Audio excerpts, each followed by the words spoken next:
Hello and welcome to our channel, where we bring you helpful tips and tricks to enhance your social media experience. Today, we will be discussing how to disable the daily time limit feature in Instagram. This feature allows you to set a daily limit for the amount of time you spend on the app. If you find this feature to be restrictive, then you'll want to watch this video to learn how to disable it in a few easy steps. To get started, open the Instagram app on your mobile device. If you're not already logged in, enter your username and password to access your account.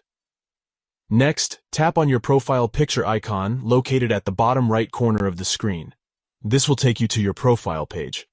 Now tap on the three stacked lines located at the top right corner of the screen to open the menu. From the menu, tap on Settings and Privacy. This option is usually listed as the first option in the menu.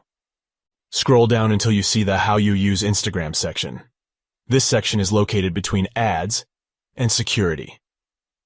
Under the How You Use Instagram section, tap on Time Spent. This will show you how much time you've spent on Instagram over the past week. Scroll down until you see the Set Daily Reminder option and tap on it. Here, you can set a daily time limit for your Instagram usage. Choose a time limit that works for you by tapping on the plus and minus buttons.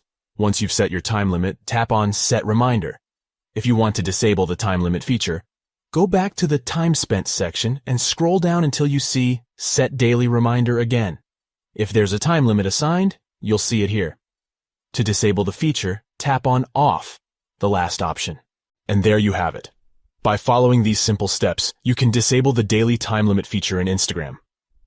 This feature can be helpful if you want to limit your screen time, but it can also be restrictive. We hope you found this video helpful. If you have any questions or suggestions for future videos, please let us know in the comments below. Don't forget to like and subscribe for more useful content like this. Thanks for watching, and we'll see you in the next one.